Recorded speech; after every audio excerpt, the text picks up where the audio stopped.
কেনাকাটা থেকে নিয়োগ বাণিজ্য কি করেননি রবীন্দ্র বিশ্ববিদ্যালয়ের অর্থ ও হিসেব বিভাগের পরিচালক গোলাম সারোয়ার।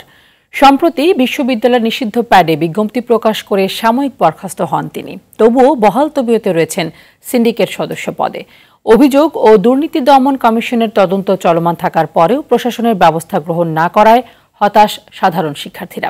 সিরাজগঞ্জ থেকে সাজিরুল ইসলাম সঞ্চয়ের তথ্য ছবিতে জানাচ্ছেন ইমরুল কায়েস।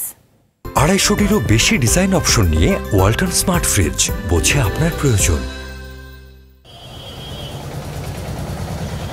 প্রতিষ্ঠা লগ্ন থেকেই অনিয়ম দুর্নীতিতে জর্জরিত সিরাজগঞ্জ শাহজাদপুরের অন্যতম বিদ্যাপীঠ রবীন্দ্র বিশ্ববিদ্যালয়। নির্ধারিত ক্যাম্পাস চালনা করা, অবৈধভাবে শিক্ষার্থী ভর্তি, নিয়োগ বাণিজ্য এবং কেনাকাটায় অর্থের অপচয় সহ অর্ধশতাধিক অনিয়মের অভিযোগ রয়েছে বিশ্ববিদ্যালয়ের বিভিন্ন কর্মকর্তার বিরুদ্ধে।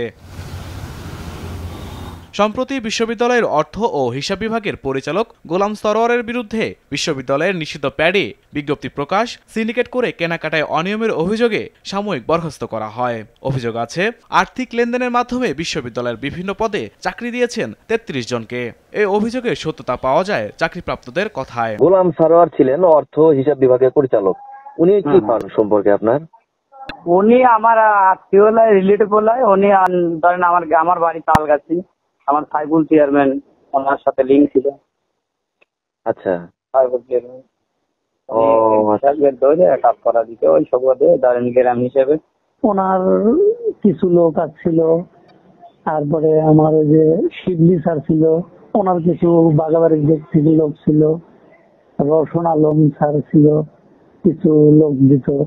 সরোয়ার স্যার কিছু লোক দিত। এই 4টে লোকই মোটামুটি কিছু লোক আর কি নিয়োগের ব্যাপারে এগুলো ওনারা করতে। দুর্নীতিগ্রস্ত কর্মকর্তা গোলাম সরোয়ার সহ অন্যান্য দুর্নীতিগ্রস্ত ও অযোগ্য কর্মকর্তাদের অপসারণের দাবি শিক্ষার্থীদের। রবীন্দ্র বিশ্ববিদ্যালয়ের একটা আগাগোড়া দুর্নীতিক প্রতিষ্ঠান।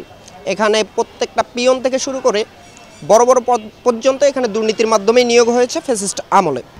EIMS নামক যে ফলাফল তৈরির জন্য একটা সফটওয়্যার কেনা হয়, মূলত এটা 60 লক্ষ টাকা দিয়ে। তো এই যে সফটওয়্যার কেনা হয়েছে, এই সফটওয়্যারের কোনো কাজ নাই।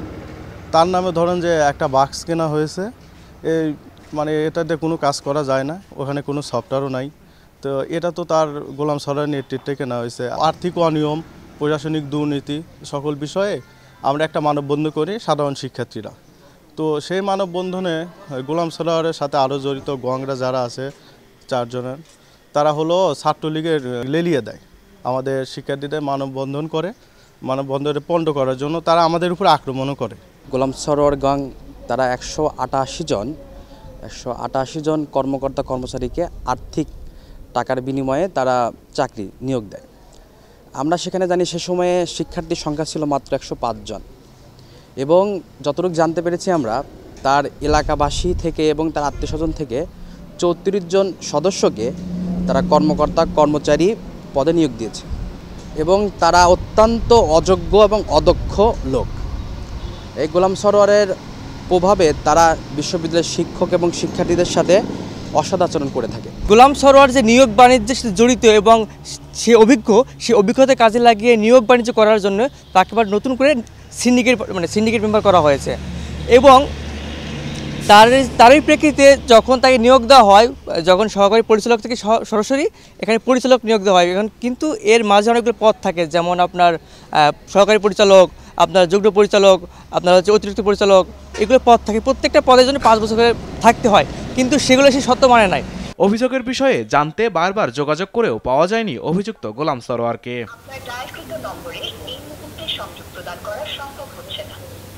এদিকে অভিযোগের সুষ্ঠু তদন্ত করা হচ্ছে বলে জানান উপাচার্য। এটা দুর্নীতি দমন কমিশন নিজেই হ্যান্ডেলিং করছেন। তারা এটা সিদ্ধান্ত দেবেন, সরকারি প্রতিষ্ঠান তারা এটা নিয়ে কাজ করে। এবং বিশ্ববিদ্যালয়ের কাছে যদি কোনো তথ্য চাহিত হয় কখনো, অবশ্যই বিশ্ববিদ্যালয় সেই আঙ্গিকে তাকে এটা প্রদান করবে। ইমরুল কায়েস, RTV।